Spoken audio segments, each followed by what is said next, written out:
सुनो, देखो अपने को क्या है कौन त्रिभुजों के आधार कोणों के आधार पर त्रिभुज। अब इससे पहले पढ़ेंगे हम अपना न्यून कोण। न्यून कोण क्या होता है?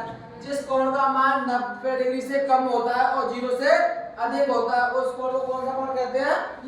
न्यून कोण। न्यून कोण का त्रिभुज बनेगा, त्रिभुज बनाएंगे तो अब एक समकोण। जिस त्रिभुज का एक कोण एक मान जिस त्रिभुज के एक कोण का मान कितना होता है? 90 डिग्री। वो कोण कौन सा कोण कहलाता है? समकोण। समकोण का ऐसा लिखा पड़ेगा ए बी सी। इसका 90 डिग्री का कोण कौन सा है? जे। ये कितने का हो जाएगा? 45। ये कितने का हो जाएगा? 45 डिग्री। अब ऐसे जे बना कितने का हो जाएगा? 60 का। जे कितने का हो जाएगा?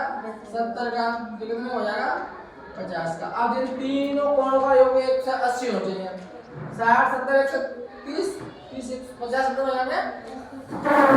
अब अधिक कोण किसे कहते हैं? जिस कोण का मान 90 डिग्री से अधिक होना चाहिए और 180 डिग्री से कम होना चाहिए उस कोण को कौन सा कोण कहेंगे? अधिक कोण। अधिक कोण में कैसे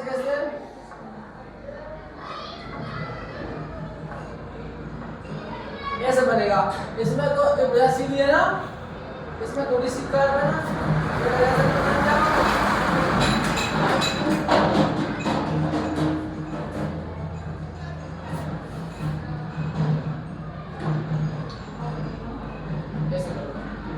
ए बी सी। इस कोण का मान इसका इसका। अब इस कोण का मान कितना कर देंगे हम? 120। इस कोण का मान कितना कर देंगे? 120। अब कितना बचा? 60। तो 30 यहाँ कर देंगे और 30 यहाँ कर देंगे। तो ये कौन सा कोण अधिक कोण बनेगा? अधिक कोण कैसे है? जो एक कोण अधिक कोण का मतलब होता है किसी त्रिभुज के एक कोण का मान 90 डिग्री से अधिक होना चाहिए और समकोण का अर्थ होता है किसी त्रिभुज के एक कोण का मान कितना होना चाहिए? 90 डिग्री। और न्यून कोण के त्रिभुज का मान अर्थ होता है मतलब कि किसी मतलब तीनों त्रिभुज के तीनों कोणों का योग कितना होना चाहिए? 180 होना चाहिए, लेकिन किसी का 90 नहीं होना चाहिए। किसी कोण का मान 90 नहीं होना चाहिए। ठीक है ना?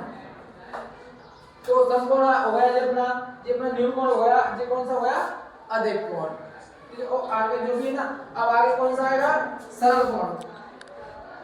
सरल कोण। अब जिस सरल कोण का मान कितना होता है? 180 डिग्री। इसी को हम क्या कहते हैं? ऋजु कोण। क्या कहते हैं? ऋजु कोण। इनका इनका मान कितना होता है? 180 डिग्री। अब कौन सा आया? प्रतिवर्ती कोण। प्रतिवर्ती कोण। अब प्रतिवर्ती कोण का मान कितना होता है? 270 डिग्री। कितना होता है प्रतिवर्ती कोण का मान? 270। अब 270। अब कौन सा कोण आएगा? पूर्ण कोण। पूर्ण कोण। पूर्ण कोण को क्या कहते हैं? संपूर्ण कोण। संपूर्ण कोण। कंप्लीट एंगल बोलते हैं इसको। इसका क्या होता है? 360 डिग्री का होता है। समझे ना? अब एक आएगा पूरक। कौन सा आएगा? पूरक कोण। एक पूरक कोण आएगा। एक पूरक कोण का अर्थ क्या होता है? किन्हीं दो कोणों का योग 90 डिग्री होना चाहिए। a प्लस के b बराबर के 90। दो कोणों का योग कितना होना चाहिए? 90 डिग्री होना चाहिए। a प्लस के b बराबर कितना हो गया? 90। तो ऐसे 60 प्लस के 30 बराबर कितना? 90 जो है। अब इसमें एक कोण और आता है संपूर्ण कोण। संपूरक कोण आता है।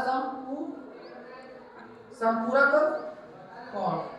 अब संपूरक कोण का क्या होता है?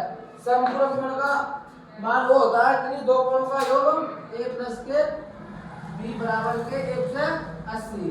कि दो कोणों का योग कितना होना चाहिए? 180। अब एक कोण में 120, एक कोण 60 बराबर कितना हो जाएगा? 180। 120 और 160 20 और 120 से 60 कितना हो जाएगा? 180 बराबर के 180 जो होते हैं। ठीक है।